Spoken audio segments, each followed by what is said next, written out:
Hello, everybody, and welcome to the GLOBIS Stories podcast. I am your host, W. Tanner Kirk, and today I am joined by Honey, an alumni graduate of the full-time program, GLOBIS University here in Tokyo, Japan. Honey, thank you so much for joining us. Thank you very much for having me. Of course. Hello everyone, I'm Honey. Nice to meet you. So, Honey, you are from Thailand. Yes. Whereabouts in Thailand? I was born in Bangkok and then I moved to Nonthaburi, which is close to Bangkok, like Saitama and Tokyo. I see. Yeah. Like kind of the countryside? Not countryside, it's like west side of Bangkok. Oh, okay, gotcha. So smaller city. Yes. Around Bangkok. Cool. And obviously we're sitting here in beautiful Tokyo, Japan. So I'm interested, what originally drew you to Japan? What originally sparked your interest in Japan? And I'd love to hear more about your journey of coming to Tokyo. Okay, so before pandemic, I was an exchange student at Osaka. Okay. Yes, and I have plenty friends there, and I really love my life and my journey during that time. Like people are very nice, and the food and the scenery, everything was really good.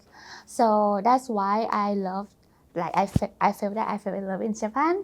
So that's why. But since we have pandemic, so I had to go back to my country, and then I have some passion that I want to come back to Japan again. Yeah, so that's why I saw the opportunity from the website about the GLOBIS full-time program with initially like internship opportunity that can bring you to the career in the future after internship, right? Yeah. So that's why I'm really interested in that, and I apply, and that's why I'm here. Awesome. So when you studied abroad, that was for your undergrad for university? No, it's my first master degree. Oh, okay. So Yes. GLOBIS is your second master degree. Exactly. Wow. All right. So what was your undergrad degree in? And then what's your first master's degree in? My undergrad and first master degree was the same in the science and engineering field. I was graduate in the Faculty of Science in materials science and continue about the engineering part of fields. Okay. And so when you did your study abroad, what university was that? Chulalongkorn University. Okay. Yes, and then I was an exchange student at Kansai University. Have you ever heard about this? I've heard of Kansai University. Oh, really? Yeah. Glad to hear that. Yes, it's really nice university. Yes. Yeah, I really enjoy being down in the Kansai area. I feel like there's such a different vibe to the culture. I think like a lot of people watching or listening, we often think of Tokyo as kind of Japan, like Japan and Tokyo are kind of one and the same, but it's actually, I think, really interesting how diverse the different regions of Japan can be culturally. Yes, I think Japan is long, right? Many people say that, oh, Japan is very narrow, but yes, but it's long. So that's why there's many diversity, people and culture. Especially you can see obviously in food, right? Yeah. Totally different among Japan. So yeah, that's kind of fun. Yeah. I know you already listed like a few things that made you fall in love with Japan, but is there something in particular that really stood out to you? I think I love the food. Food, like especially Kansai area, the food is really nice, like okonomiyaki. Yeah. I also fell in love about how convenience of the, like for example, transportation, and they adopt many technology to help life better. Yeah, that's what I think is very interesting. And you said that you had to go home during the pandemic. Yes. And because I was actually studying for my undergrad during the pandemic as well, but I was kind of stuck in Japan. So I wasn't able to leave, right? Because Japan had shut down their borders. Yes. So I stayed in Japan for almost 5 years straight before I had a chance to go home. I always remember when I went home for the first time, I landed in Newark, which is close to New York City. And I called my friend and I was complaining because the train was 20 minutes late. And he like laughed at me on the phone and said like, welcome home. You know, because having lived in Japan for 5 years, I got so spoiled with the train system. To me, it felt ridiculous that the train would be 20 minutes late. but in New York, that's pretty normal. So, Yeah, me too. Me yeah. too. Like in Thailand, we don't have like punctual schedule. Yeah. It's just let's say like, oh, 5 minutes will come, but Yeah. who knows? Could be an hour. Yeah, Yeah, I understand. So, I want to get back on track though about your journey. I think it's amazing. It shows a certain level of drive that Japan had a big influence on you. You had to go home because of the pandemic, which is extremely unfortunate. And I think a situation like that would be enough to make a lot of people kind of like give up maybe or quit or feel like it just wasn't meant to be. But you decided that you really wanted to go back to Japan and you saw some marketing materials online about Globis and then you decided to reach out. So I'm interested to hear about that experience of contacting Globis and getting ready to come, like the application process and stuff like that. Okay, let me introduce about why I decided to come here by just looking for the website. So there's some opportunity that bring me to Japan, of course, but I keep rejecting because that time is still during pandemic, and I was working in Thailand already. It's pretty stable job that time, but when I saw GLOBIS material, I feels like one quote coming in my head, like if you let this opportunity go, when is your next opportunity? Can you let it go again? Like that. So that's why I just told myself like, oh, let's try. Like, yeah, no matter it's fail or pass, yeah, at least I wanna try. Yeah. So that's why actually that material coming from J Education, which is a language institute in Thailand. Yeah, I used to have contact with them a long while ago, and then I contact with them again, and then they said, "Oh, please talk to On-sang." Yes, so that I reached out her, and then we start talking, and then I know like about the GLOBIS like history, story, and I pretty interesting because this is one of the opportunity that not only just study in the university, but the lecture and friends and the environment is quite different. Yes, and about the application process is really interesting because they gave me many opportunity. For example, about scholarship, about the financial support, and as well as about the accommodation support as well. What I mean is like they will contact some partner agency to help me to find accommodation in Japan, and so that's why I'm really impressive. And the test is not that many steps, like not that complicated. You just write some essay and have some interview with the.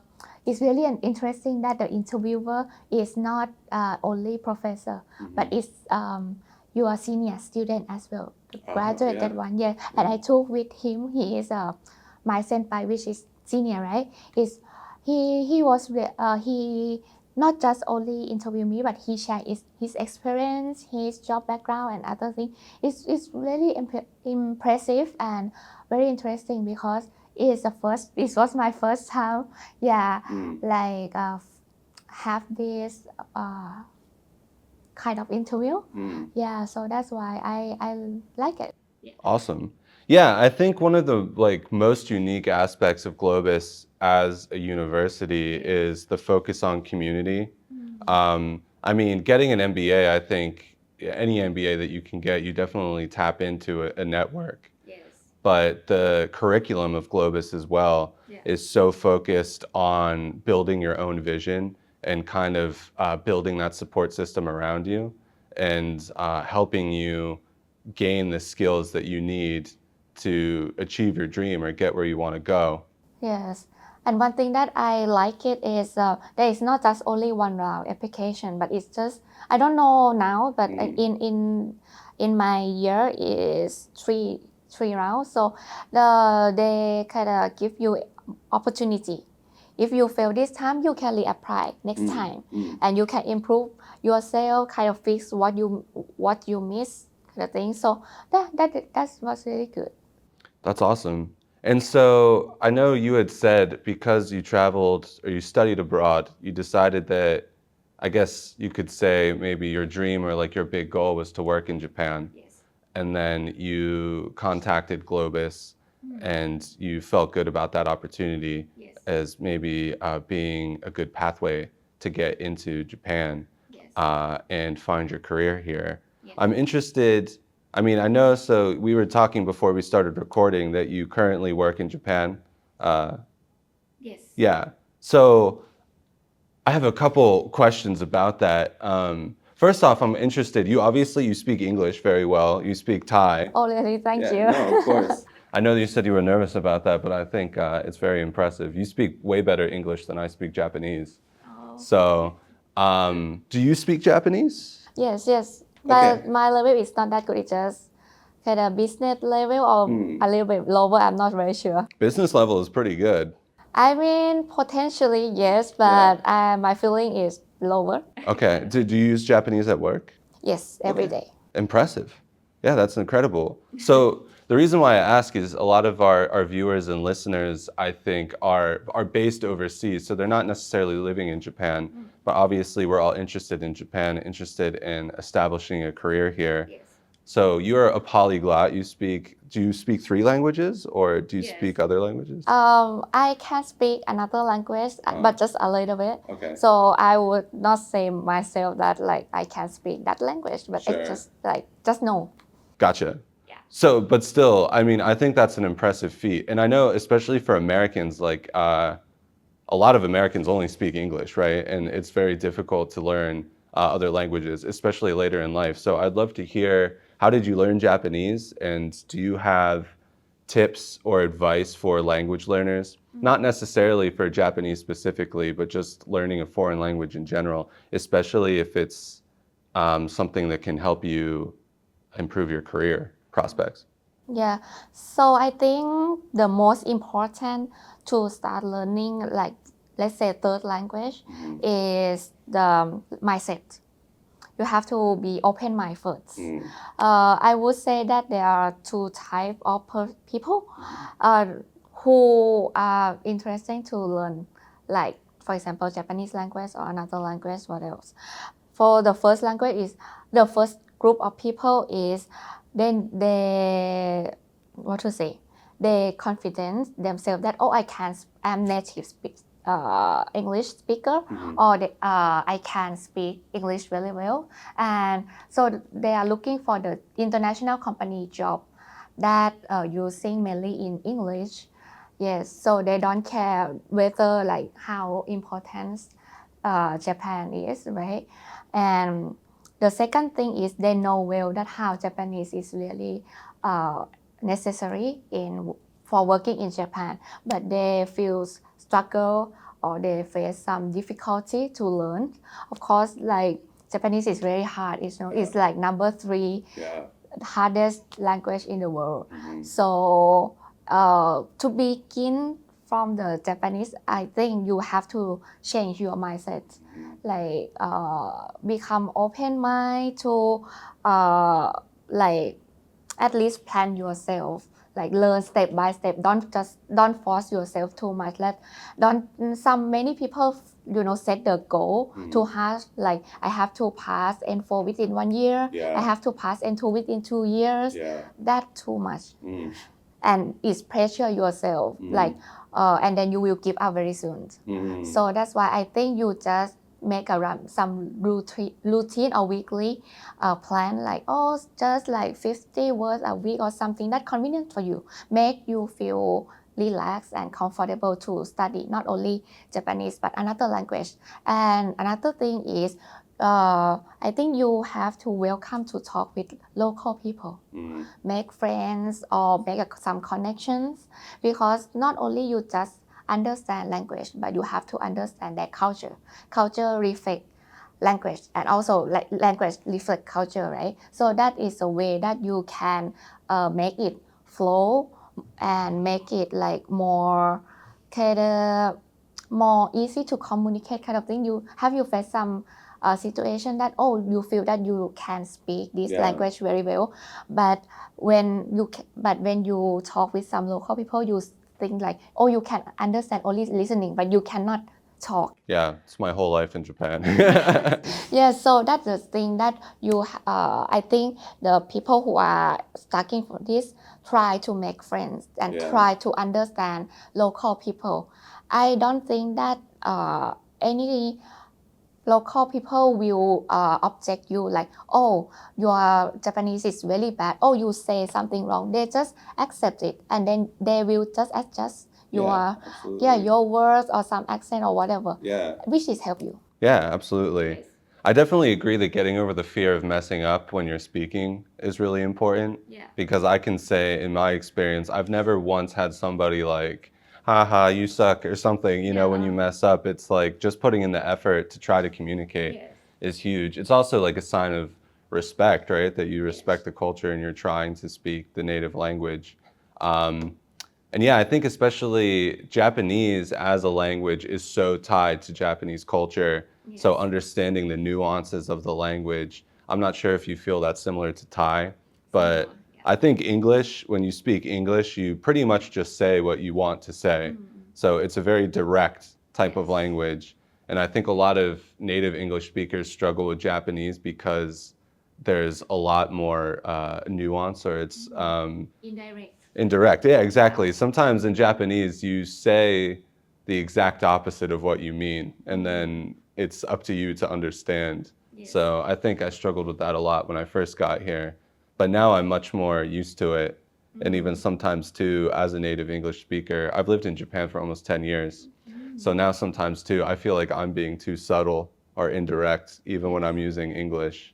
Yeah, do you have JLPT? Do you have which level? N2. Oh, nice. Congratulations. Thank you very much. So that's the second highest one for people listening. Yeah. It's just by luck. I don't know. No, I mean, that's hard work. Yeah, I don't think you can pass by luck. I'm just like, a lot of hard work goes into that.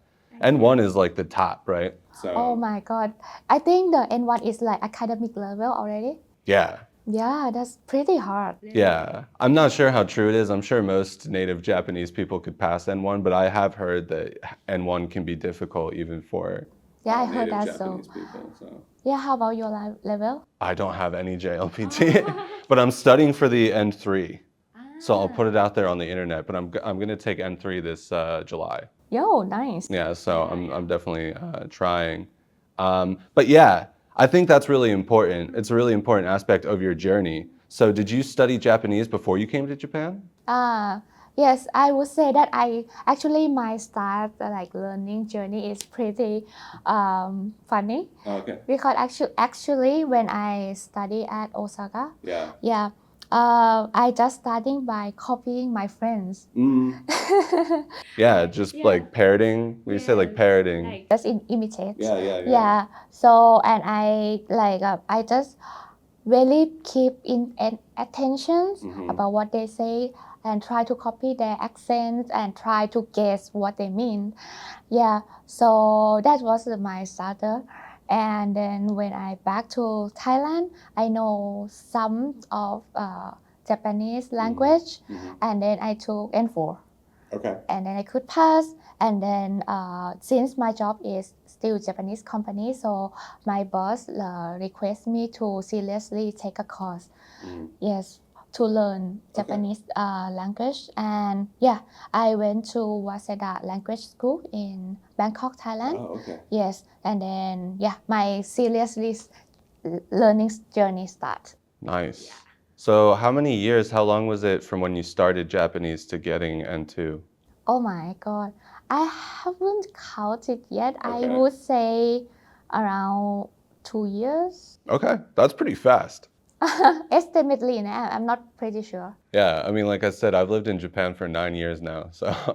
No, it doesn't matter how long, it really depends on person and passionate. Yeah, sure. So some people I could hear that they starting from zero until N2 just only 2 years. Yeah. Yeah, it's really, wow, smart people. Yeah. Sure, yeah.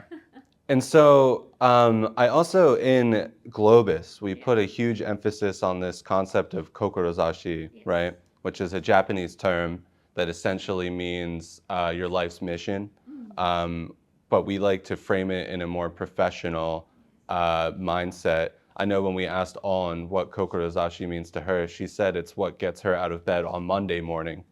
So it's not necessarily your biggest life goal or passion. It certainly can be, but it's sort of malleable. It's a different thing to different people.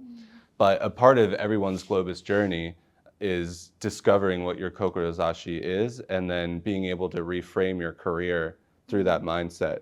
So beyond just coming to Japan, I'm interested to hear what your kokorozashi is. Oh, it's pretty easy. Yeah. That's what I repeat to you many times. I just want to work in Japan. Okay, perfect. Yeah, so it can be that simple. Yeah. And so, yeah, I'm interested to hear your experience at Globis. You kind of take studying Japanese into your own hands, and you're currently working in Japan. Yes. So you've achieved that goal, at least as a starting point. So I'm interested to hear how studying at Globis, I'm assuming studying at Globis helped you get your job in Japan, or how you made that connection. Oh, so actually, I what to say? I was reached out by recruiter. Yeah, some recruiter contacted me and give me some job opportunity, Okay. and then I just try. Nice. Through LinkedIn? No, I dropped my profile in their website, Okay. and then they reached out to me. Which recruitment firm? Can I say? I think so, yeah. Okay. Yeah. Cornerstone. Okay, Cornerstone. Yeah, no, I mean, I think that's really important because the main, obviously, the goal with this podcast is we want to connect with other people all over the world that have interest, but for whatever reason, like they need that little push to get started. And I think like what I'm really picking up about your journey is that you really understand that at the end of the day, you have to put in the effort. Like you have to be the one to fight for yourself. You know, opportunities don't just come to you. Like you said, you noticed when you discovered Globis, this is your opportunity to try and apply. And then it's the same thing with your job hunting journey. Like you took the initiative to reach out to recruitment firms and give them your profile to put yourself out there. Yes, I think it is important to have like short, mid, and long-term plans. And actually, I got an internship opportunity. Yeah, I wanted to ask. Yeah, GLOBIS as well in Maruhan Shiro Okay. Corporation, which is really big company, Yeah. right? And I also get some job opportunity from them as well. I worked with them for a while before I moved. Okay. So, yeah. Nice. Actually, yes, like GLOBIS like support and help me a lot to reach out in many potential company in Japan. Not only just traditional Japanese company, but international one as well. So there's many friends of me that could work in many global company like now. So yeah, I'm really thankful to GLOBIS. That's incredible. Yeah. I mean, I love hearing your story and like doing this. Obviously, I work in the marketing department at Globis, so my job is getting your guys' stories like out to the world. And it's so nice to see you guys succeeding, and achieving your dreams. Yes, but one thing that I would like to let like listener or keep in your mind is like don't just focus on one thing. Like don't rely. I mean, yes, GLOBIS help you, support you, yes, but don't just depend on GLOBIS. But try to expand yourself. Try to, for example, like drop your profile in many recruit websites or LinkedIn, or to go to networking, which is GLOBIS also provide. But some job fairs, like try to sell yourself as much as you can everywhere you can. Yes, and then I think if someone of course someone will see your value and then will approach to you, and I hope that will be your place. Yeah, absolutely. I totally agree. I actually got my job at Globis from a recruiter, Yeah. so I can relate to that feeling. You know, sometimes you need people's help too. You know what I mean? You need to reach out and ask for support. Doing everything on your own isn't always the best way forward. And I think that's another aspect that's so nice about Globis is like there's such a big community of people who are willing to help you if you're willing to help yourself. Yes, yes. There's some like many people who join our networking right at Globis and just like simply asking like, oh, do you have some job offer or do you have some position that still available? And then you know the process will be keep continuing. Yeah. So connection actually is the key of getting a job nowadays. Absolutely. Yeah. I totally agree. It's all about connections. And like you said earlier, even applying to Globis, like what is the worst that can happen? Yes. They say no, right? But then you just keep trying. So I think a lot of people are afraid to put themselves out there or take that chance. But I always remind myself like the worst thing that can happen is they say no. And then if that happens, you're in the same exact spot that you're in now. So it never hurts to try. And all of the opportunities that I've taken, I relate a lot to what you're saying because it's all about seizing the opportunity, you know, and like taking a chance. Yes, try and choose the best for you.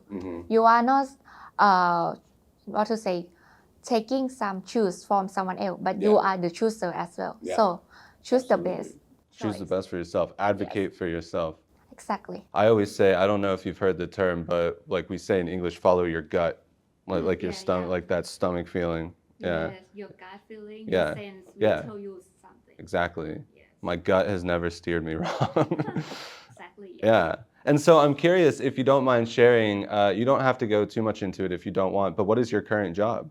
Oh, I'm an account manager. Okay. Yes, my business, I would say I work at Gate Gourmet, Japan, which is the big company for in-flight catering. Okay. I mean, what we do is about the food and beverage for airline industry. Okay. Yes, yes. So we not support only just commercial airlines like what you say, like Emirates or Qatar or very famous airline. No, we also support for some private jets and VIP person. Interesting. It sounds like you're quite passionate about food, so it's kind of, yeah. Yeah, so I think my career path, my career path is like, oh, follow up something about food. I don't know why, but yes. Yeah. I used to be a chef before I moved to Japan. Oh, really? Yeah, so I also, in Philadelphia. Yeah, so I cooked mostly Italian food. So I made like pizza, Neapolitan style pizza and pasta. And I worked in an izakaya actually in Philadelphia for 1 year. And that's how I got interested in Japan. Were you enjoyed it? Oh yeah, I loved it, but I was much younger, and then I actually went to visit Japan because my chef at the time saw how much I love Japanese food. So he told me I should go to Japan and visit just to experience it and then come back and keep working for him. But actually when I came back, I told him, like, similar to you, I think I fell in love with Japan, and I didn't have a college degree at the time, and I told him I wanted to go to college and study and move to Japan. And so he sent me there to come back and keep working for him. But then when I came back, I ended up telling him I wanted to quit and go to college. But it was funny because he actually said to me, like, I knew that was going to happen. And he was really proud of me. So yeah, Zama-san. His name was Zama-san. He actually passed away recently. So, but yeah, big respect to Zama-san. He was a big part of my life, my Japanese journey. But yeah, that's incredible. What are your plans for the future? Staying in Japan, I'm assuming. I would say that actually, because my simple kokorosashi before I came here is just working in Japan, and then I got a job here with like pretty good life and benefits. So I'm now feels like what should I do next? I just have some of ideas, but it's really simple again. Like I wanna have cats. That's awesome. Yeah. And I wanna have a car. Okay. Yeah, because living in Chiba is pretty struggle if you don't have car. I was thinking that, yeah, when we were talking before we started recording. Do you have a license yet? I'm about application process. Oh, nice. Yes. Yeah, my fiance got her license here in Japan. Oh, is that hard? She's Indonesian, so she's also a foreigner. Yes. So I think if you speak decent enough Japanese, it seems pretty intense, but I think you can do it. I think for a lot of people, the language barrier is the biggest part. I pray of this. Yeah. I pray, yes. Yeah. Do you have a license? Do you drive in Thailand? Yeah, I have Yeah. driving license, Thai and international driving license. Yeah, I think you can do it. But the rules here is pretty different. I feel I Yeah. need practice. Yeah, I feel like driving in Thailand would be scary for me. Exactly. Yeah. Absolutely. Yeah, you can do Yeah. it though. I think it's more orderly. I think this like I as you can see the like what to say traffic rules Yeah. is pretty everyone respect in that Yep. and the car was driving like a very smooth, no very geopathic thing or hectic. So I thought that it would be easy to drive, like easier to drive in compared with Thailand, of course. Yes. Yeah, you sound like you've got it. Where I'm from in Philadelphia, everyone drives like a maniac, so it's like it's terrifying to drive. I think so. Yeah, I hate driving because it gives me anxiety the way that everybody, everyone's so aggressive. Exactly. Yeah. Yeah. I don't want to crash everyone. Yeah. Yeah. I've been to other countries in Southeast Asia too, and like all the scooters, and Yes, I would, motorbike. yeah, it would give me a heart Yeah. attack. But anyway, I think you can. I'm sure you can get some cats, I hope. be a cat mom, and get a license. I love that though. Like you said, one step at a time as well. Yes. So you have you're building your life here in Japan. Thank you. Yeah, that's incredible. And so to wrap things up, we always like to ask everyone as a final question, Yes. if you could go back, and it's funny, one of our other guests asked me like how far back. So it could be 5-year-old honey, it could be 15-year-old honey. But if you could go back to your past self and give yourself like one piece of advice, Yes. what would that be? Interesting. Well, I think the main thing that I would tell myself back then is learning from mistake. Back then I was really perfectionist person. I couldn't accept any such a small mistake in my life, and I often hate myself when I do something wrong or something. I keep blaming myself. I couldn't forgive, and I would like to change. I think every mistake give you some lessons, and just it's okay to stay with some bad feeling for a while, like but not just stuck for that. But you have to take advantage from that. For example, like you take some time for feeling guilt, and but you have to analyze about the root cause and then think about the best solution or some group of solution that it could be, and then apply for use some root cause and solution, apply for the next future, because it's gonna happen again and again, of course, right? Mistake in your life is not something new, it's keep repeating because it's from your personality and your life experience. Yes, so this is one of the things that I would tell myself. And another thing is this word is really keep using nowadays. It's very famous word, self-love. Yes, Absolutely. people keep talking about this topic, right? It's really simple word, self-love. Everyone can say, but I don't think that many people can generally do it. Yes, so now I would say that I still cannot be fully self-love, but I'm learning. I'm on process to try to be at least every day I be a better one. I try to love myself just a little bit more from yesterday.